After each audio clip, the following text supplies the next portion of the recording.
Rama coaching centre में। हम आपको आज अपने बारे में कुछ बताएंगे और कुछ आपके बारे में भी बताएंगे कि क्या पढ़ना है और कैसे तैयारी करना है।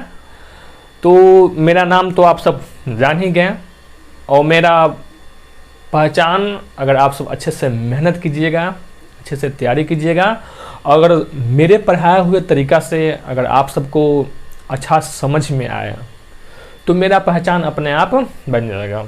वैसे भी यहाँ पर बेसिकली हम अभी 10th वाले जो BIHAR बोर्ड के हैं, BSEB बोर्ड, उनके बारे में हम अधिक चर्चा करेंगे क्योंकि उनका एग्ज़ाम बहुत ही करीब आ गया है। तो एग्ज़ाम तो करीब आ गया है, आप सबको पढ़ना अच्छे से है। तो पहले मेरे बारे में जान लीजिए कि हम क्या क्या आप सबको तैयारी करवाएंगे। तो यहाँ पर पहले से ही हम बोर्ड पर लिख के रखे हुए हैं इंट्रोडक्शन में। वो तो खैर सभी बच्चा होते हैं ना कि यहाँ पे माँ लिखा हुआ है तो कोई ओम लिखता है, कोई कुछ अपना अपना सबका है। तो हम बचपन से ही ये सब पर लिखते थे। ऐसे बहुत ये सब कोई लिखना जरूरी नहीं है, अपना विश्वास है। हम सब जन्म करते हैं कि धर्मनिरपेक्षता देश में रहते हैं, यहाँ पर अपना अपना धर्म को मानने की स्वतंत्रता है। तो बस ऐसा ही चलिए। और वैसे भी कहा जाता है कि कोई भी काम का शुभारंभ ईश्वर का नाम लेके करना चाहिए।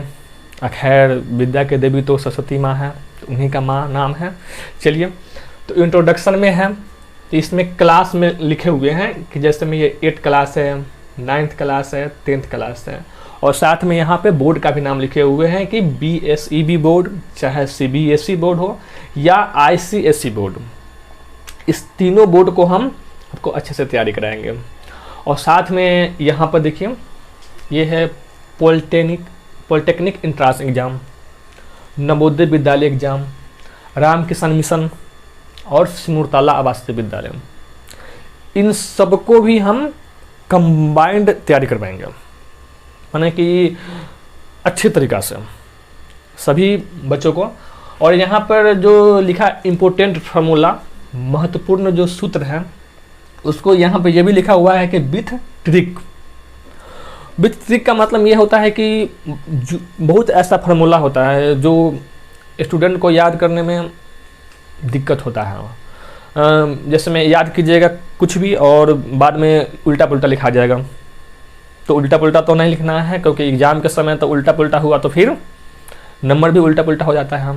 अभी जो हम ये इम्पोर्टेंट फार्मूला लिखाए हैं वो अधिकांशतः 10th वाले के लिए हैं क्योंकि उनका एग्ज़ाम करीब है। वैसे जब हम आप सबको पढ़ाएंगे तो उल्टा पुल्टा होने की संभावना होगा ही नहीं, वो मेरा पे विश्वास कीजिए। वो हम जानते हैं कि कैसे पढ़ाना है, क्या करना है।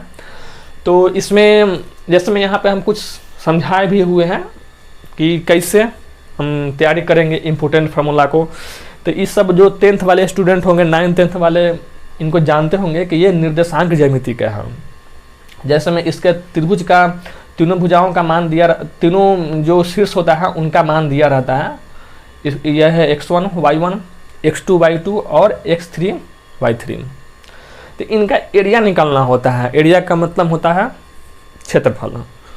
तो जैसे में ऐसे याद कीजिएगा कि एरिया ऑफ त्रिभुज ABC, चाहे त्रिभुज ABC का क्षेत्रफल 1/2 into x1 y2 minus y3 plus x2 into y3 minus y1 plus x3 into y1 minus y2। तो इस प्रकार तैयारी कीजिएगा, याद कीजिएगा तो याद अच्छे से नहीं होगा। तो इसके लिए एक ट्रिक है कि जैसे मान लीजिए हम यहाँ पर x1 रख लिए, यहाँ पे अगर हम x1 मान रखते हैं, यहाँ पर हम x1 रखते हैं, तो ये दोनों y मानेंगे। कैसे मानेंगे? तो y2 माइनस y3। पहला चैप्टर कंप्लीट हो गया, पहला पार्ट। कि अगर यहाँ पे हम x1 लेते हैं तो देखिए ये y2 माइनस y3 यहाँ लेना है और ऐसे चलना है एंटी क्लॉक। क्लॉक ऐसे चलता है, हमको चलना है एंटी क्लॉक, माने कि घड़ी के उल्टी दिशा में। घड़ी देखे हुए है कि सबको घड़ी ना टिक टिक टिक टिक ऐसे चलता है, तो उनको घड़ी के उल्टी दिशा में चलनी है, ऐसे इस प्रकार। यहाँ पर अगर हम x1 लेते हैं तो ये हो जाएगा y2 माइनस y3। फिर आगे क्या करेंगे, फिर यहाँ पे अगर हम x2 ले लिए तो फिर आगे बढ़ जाएंगे, इसमें ऐसे घूम जाएंगे, y3 माइनस y1। जो पहला कॉमन लेंगे वो हम x लेंगे, और जो सेकेंड घूमेंगे ना वो y घूमेंगे। फिर आगे क्या करेंगे कि यहाँ पे ले लिए हम x3, तो फिर यहाँ आगे घूमेंगे कि क्या होगा, y1 माइनस y2। समझ में आ गया होगा। फिर रिपीट कर देते हैं कि जैसे में हम यहाँ पे अगर हम x1 कॉमन लेते हैं तो ये हो जाएगा y2 माइनस y3। फिर यदि हम x2 कॉमन लेते हैं तो ये हो जाएगा y3 माइनस y1। अगर हम x3 कॉमन लेते हैं तो यहाँ हो जाएगा y1 माइनस y2। अब देखिए इस फार्मूला को कभी नहीं भूल पाइएगा। क्यों? क्योंकि आपके दिमाग में या माइंड कहिए यहाँ पर अच्छे से एकदम सेट हो गया होगा। इसी प्रकार बहुत से ऐसे फार्मूला होता है, जैसे मैं क्षेत्रमिति में तो अधिकांशतः फार्मूला का यूज होता है, चाहे बीजगणित हो गया, तो उस समय बिना फार्मूला को आप सवाल सॉल्व नहीं कर पाइएगा। और साथ में 10th वाले के लिए जो ये इम्पोर्टेंट फार्मूला लिखे हैं वो सिर्फ इम्पोर्टेंट फार्मूला इनको नहीं समझना है हम, क्योंकि आज तो इसी हम इंट्रोडक्शन देने आए हैं कि क्या क्या तैयारी करवाएंगे। इसको ये समझना है कि आपका जो एग्ज़ाम होता है उसमें जो ऑब्जेक्टिव क्वेश्चन होता है उसमें लगभग 4-5 नंबर सिर्फ डायरेक्ट फार्मूले पूछ लेता है। उसमें ये नहीं कहेगा, जैसे मैं फार्मूला ही पूछ देगा ऑब्जेक्टिव में कि जैसे ये फार्मूला दिया गया है, इसका मतलब क्या होगा, कैसे होगा, डायरेक्ट फार्मूला पूछ लेगा। तो फार्मूला तो बहुत ही इम्पोर्टेंट है। और वैसे भी जब आगे आपसे पढ़िएगा तो उसमें फार्मूला सिद्ध करना, प्रूफ करना, ये सब है, लेकिन आपको इतना अभी नहीं जानना है। अभी तो आपका एग्ज़ाम है, मेहनत तो कस के करनी पड़ेगी, अच्छे से करनी पड़ेगी। क्योंकि ऐसे आप मेरा बैनर में देखे होइएगा कि यदि आप सपना देखते हैं तो उसे आप पूरा कर सकते हैं। क्यों? इसमें सपना देखना तो आपका है, मेरा काम क्या है तो क्या है कि सर इसमें आप क्या कर सकते हैं मेरे लिए। हम आपको रास्ता दिखाएंगे, एक अच्छा रास्ता, सुगम सरल रास्ता, जो आपको मंजिल तक पहुंचने में आसानी होगी। ऐसे रास्ते पर सब कोई चलता है, लेकिन होता है ना शॉर्टकट अच्छे से पहुंच जाना।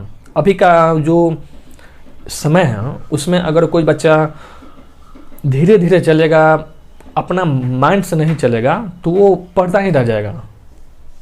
अच्छा, आपको देखते हैं सबके लिए 24 घंटा बना हुआ है, लेकिन उसी में कोई बच्चा का नंबर अच्छा आता है, किसी बच्चा को बहुत मेहनत करता है, बहुत ज़्यादा ही मेहनत करता है, लेकिन उसका नंबर अच्छा नहीं आ पाता है। उसका भी रीज़न है।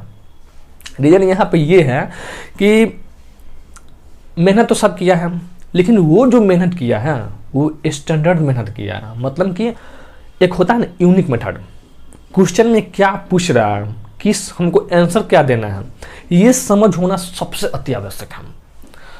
अगर मान लीजिए आप क्वेश्चन में पूछ रहा है कुछ और आप आंसर दे रहे हैं कुछ और, कोई भी चीज़ के बारे में अब पूछ दिया कि प्रकाश संश्लेषण क्या है, तो पूरा एकदम वृक्ष के बारे में बताना शुरू कर दिए, पूरा सूर्य के बारे में बताना शुरू कर दिए। ऐसा नहीं, आपको जो माने कि उत्तर माने क्वेश्चन पूछा है वही आपको आंसर देना है, अत्यधिक नहीं देना। वहाँ पे आपको विद्वान नहीं बनना है कि हम बहुत कुछ जानते हैं। हम वहाँ पे एकदम टॉपिक अच्छा से आंसर दीजिए, जैसे में एकदम सटीक आंसर।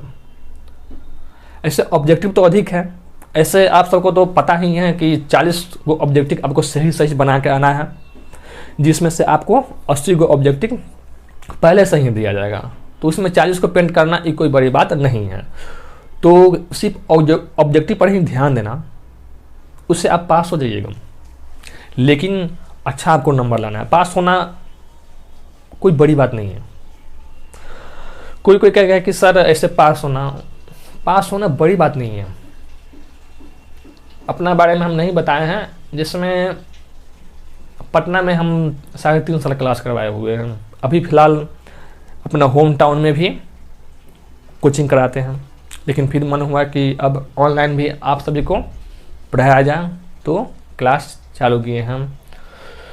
तो ये सब हम जो अनुभव है उसके अनुसार बोल रहे हैं कि 1 मंथ में भी बच्चा अच्छे से पास हो सकता है। पास होना कोई बड़ी बात नहीं है, यहाँ पे आपको बनना है, टॉपर बनना है, क्योंकि फ्यूचर में जो पास हुआ है वो जो वो सब में पास ही रह जाएगा ना, पास नहीं होनी है आपको। आप सभी को अच्छा स्कोरिंग लाना है। तो ये सब कैसे होगा, किस प्रकार होगा, कैसे पढ़ाना है, कैसे पढ़ना है, उस सब की चर्चा आप सबके साथ हम करेंगे। और साथ में अब कल से जो हम वीडियो डालेंगे उसमें आप सबके लिए फार्मूला पहले, फिर चैप्टर वाइज जो इम्पोर्टेंट क्वेश्चन होगा पहले हम उसको करवा देते हैं हम। और साथ में अभी सबसे इम्पोर्टेंट है सेट प्रैक्टिस 10th वालों के लिए। अगर स्टूडेंट अभी 10th का एग्ज़ाम है, 2 महीना समय है, तो आप रोज़ एक सेट प्रैक्टिस कीजिए और एक सब्जेक्ट का याद भी कीजिए। सीधे नहीं पढ़ना है, समझ के पढ़ना है, अच्छे से पढ़ना है। इसमें बहुत से ऐसा स्टूडेंट हैं, कहना नहीं चाहिए लेकिन कह देते हैं कि अभी जो बेबी और बाबा का जो चक्कर है उस सबसे दूर रही है। क्योंकि 2 महीने के लिए कहिए कि हाँ ठीक है, अभी सिर्फ आपको मेहनत करनी है, मेहनत अच्छे से करनी है, क्योंकि यही 2 महीना आपका अच्छा रिजल्ट दिलाएगा। वो विश्वास हम पे कीजिए और हम आपको बेहतरीन बनाएंगे। बस इतना ही। और जो अगर मेरा पढ़ाने का तरीका आप सबको अच्छा लगेगा या ये मेरा इंट्रोडक्शन वीडियो अच्छा लगा हो तो लाइक और सब्सक्राइब कर दीजिएगा। चलिए अब आप सब अच्छे से पढ़िए मन लगा के।